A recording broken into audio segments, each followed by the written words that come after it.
Welcome back to another very informative episode of Ask the Trade Pros, a show where a couple trade guys talk about trade stuff. We're here to answer all your questions about HVAC, electrical, plumbing, and your other home systems, so you can keep your home running smoothly. I'm Todd. And I'm Jordan. Today we got a listener question from Gordy. He writes, "Let's talk about cracks. No, not the kind you find with plumbers, but cracks in foundations, cracks in drywalls. What causes them, and should I be concerned? What can I do about them, and how often should they be repaired?" Love the show, guys. At least we have one that loves the show, right? Well, you have enough hits, you get one like, right?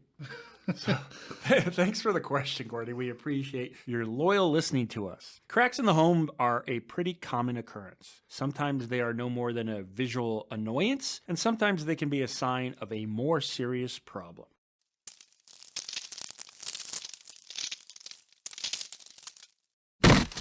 The first thing we should cover is what can cause a crack to occur in your drywall or foundation, and how to tell if the crack is harmless or not. Yeah, good question, Gordy. So thank you for that. I think we're going to have to break this down in a couple different outlines here. So I think we'll touch on the drywall portion of it first. So the number one question is going to be, what is the age of the home? So that's going to play a big factor in the cracks. So newer home, hairline cracks, fairly normal. Depending on the size of the crack, it used to be, well, if you could fit a penny in the crack, then it's a large crack and it could be something substantial. Now, anything less than a penny's a hairline crack? Anything less than a penny we'll consider a hairline crack. So that could be typical in drywall, new construction. For those of you young kids that don't remember what currency is, a penny's a little copper thing. Yeah, which we don't have, but most people still shouldn't have them laying around somewhere. It's not a Bitcoin, it's a penny. So maybe we'll say a nickel, or I don't know, a dime? Nickel, dime maybe? Dime, similar to I don't a penny? think people use money anymore. Yeah, just fold a dollar bill 3 times, and if it fits in there.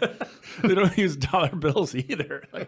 Well, just use a penny. We'll figure it out. So yeah, if you can fit a penny in there, we'll consider that large, or like Jordan said, anything smaller we'll consider a hairline crack. Now, the first thing you're going to want to do is look at the location of the crack. Is it in the corner of the ceiling? Is it right in the center of your big wall? Could be typically, bad tape joint. Could be settling. It just depends on the situation. So what I would recommend doing is monitoring it. So take a pencil, put a pencil mark at the beginning and the end of the crack, and monitor it and see what happens. Do they use chalk or tape or anything like that too, or just a pencil? Well, it depends. I would just put a faint pencil mark, but some people spend a lot of time cleaning up their kids' pencil marks on the wall. I don't think they want to put another one. Well, it depends. I guess it's a preference if you want to look at tape on your wall every day, or yeah, I guess that's just as bad. Or a pencil could be hidden at least.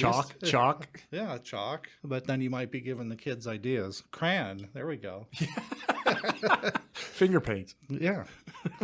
So anyways, you just want to mark it and monitor if that crack is growing, how quick it's growing, etc. Most drywall cracks will be in if they're superficial. I would wait, if it's a newer home, I would wait until the house settles. So typically that's going to be about 5 years. Okay, so what about, a lot of new homes have warranty though. When do they want to at least call what they knew in that first 2 years, or whatever the extent of the warranty is? So I guess that depends on the builder. I would definitely look at your paperwork and see, typically on newer homes, you have, we'll call it a 3-month walkthrough, a year walkthrough, and then I want to say possibly a 3-year point to identify and fix problems. Some of those might be longer too. For example, when you talk about foundation settling, it might be a longer time frame on that. Yeah, I would, me personally, I would wait towards the end, because if the house is settling, if it's a newer house, you wouldn't want to bombard the superintendent or the builder and, oh, I have this small crack, and then 2 weeks later you have another crack. So I would wait till the end, and obviously just use your best judgment. So if you have a crack and a week later it's double the size, that's probably a more serious issue, which you may want to bring to the attention right away. Does it matter a little bit about what type of cracks they are? So if we see cracks, so you mentioned a little bit about at the seams, so the corners of rooms are seams, roof line is seam, things like that. If it's a horizontal horizontal crack versus a vertical crack? Because one, it could be a tape splitting, one could be the building shifting. Yeah, I would say more of the horizontal or vertical. I was combining both of them. See, I'm trying That's to called make this diagonal. When you take horizontal and vertical, making this a quick episode, Diagonal. combining words and everything else into one sentence.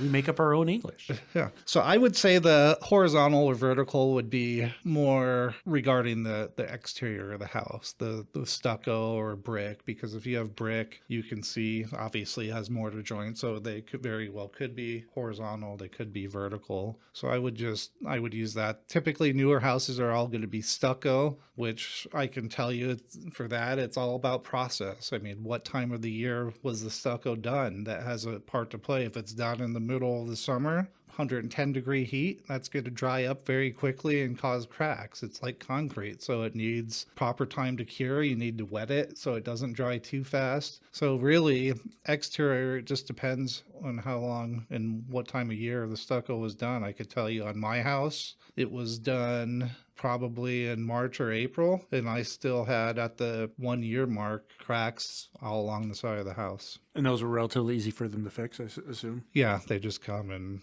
do a quick patch. Unfortunately, just like any repair, you see where they patched it. Well, we'll get a little bit more into that when we talk about fixing them, but let's stay a little bit on the cracks for a second more. So that's wall cracks, brick, you talked about stucco, we talked about drywall, how about foundation cracks? Foundation cracks is a story in itself. So I would say if you're noticing a foundation crack, and obviously you're going to notice it if you have tile. So if you see tile separating, that could be something serious. So I would want to bring that attention or have a professional look at that right away. Again, it's going to be based on the size of the crack and length of the crack, but newer houses, every slab is going to be post-tension. So you shouldn't be getting much cracking going on with post-tension slabs. You generally get it on the concrete done, but pre-post-tension. When was that they switched to post-tension?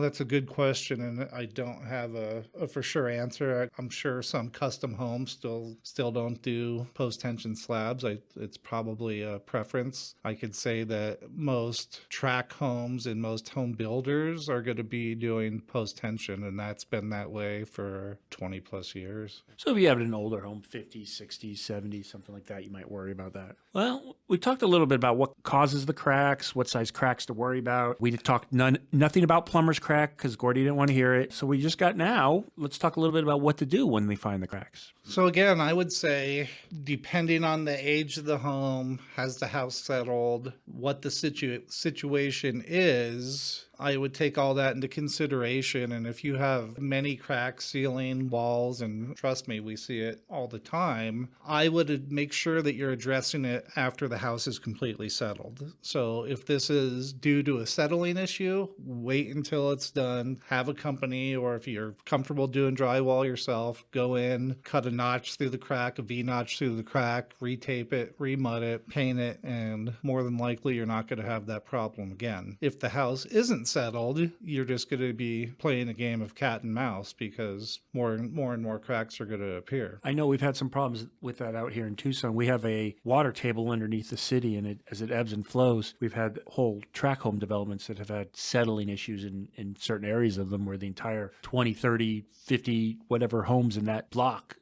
they crack. They just fall apart. The foundations come down and then they crack. And then obviously usually there's a major lawsuit with whatever company that they put them in. But how would they fix? So that's fix the drywall. You said a V-notch. You said some other things. Sounds like they might want a professional out there unless they're a good drywaller. I would recommend it. You always at least want to have a professional put eyes on there, and there could be another underlying issue. I mean, we haven't got into, and he doesn't want to talk about plumber's crack, so we won't bring the plumbers crack everything though. We won't bring the water water aspect into it because plumbers break everything. If depending on the age of the house, if it's a foundation crack, the first thing I'm going to immediately think is why did this floor crack? As a matter of fact, at my parents' house right now, they just brought it to my attention about a week ago. Through their whole living room has a crack running from their one side all the way to the other side. So first thing that comes to my mind is it's a house built in the early 80s. All the copper piping and plumbing are under slab. So first thing I'm thinking is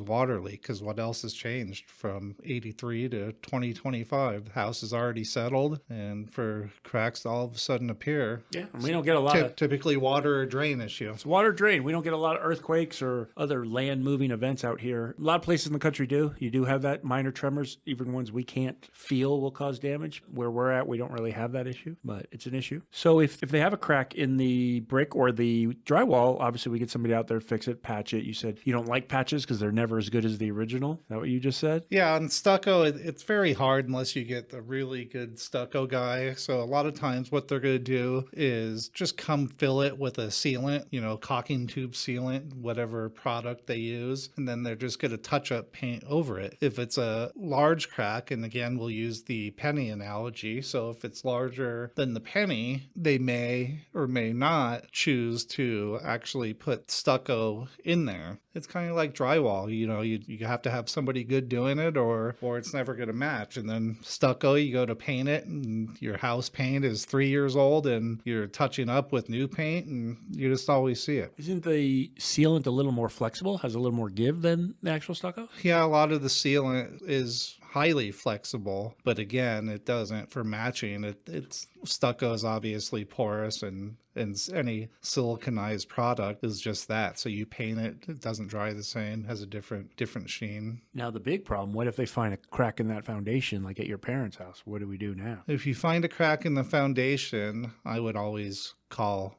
in a professional and have it looked at, because there's, especially in that case of my parents being the houses, I don't know, Jordan, you're the mathematician here, 40 plus years old. It's already long settled. So see, we built garbage here. I was recently in Machu Picchu, and they built earthquake crack resistant foundations that are 600 years old without cracking, and we can't make 40 years. We just don't make the stuff the way it used to be made, right? Build it to break. Well, that keeps us working, right? Anything else we should know about cracks, Todd, besides to pull your pants up? Off the top of my head, I would say, what did we touch on? We touched on drywall cracks, stucco cracks, foundation cracks, brick cracks, foundation cracks, ceiling cracks. I mean, that's drywall, but is that something they should look at differently than a wall or foundation crack? No, it's gonna happen just the same. The drywall is, it's sealed. Once you put all the separate pieces in, you're mudding it and making it one piece. So you'll see ceiling cracks just the same as you will wall cracks. Well, we're all cracked out for the day. So while there are some crack issues you certainly can take care of as the homeowner, for the more serious issues, never hesitate to talk to your local trusted trade pro. Thank you for listening to Ask the Trade Pros. We release new episodes every other Tuesday, so be sure to subscribe and follow us wherever you listen to podcasts. If you have a question you would like us to answer on the show, please leave us a voicemail or an email, and we may feature your question in an upcoming episode. That information is in the show notes. This podcast is sponsored by the good folks at Done Right Services. As always, thank you for your support.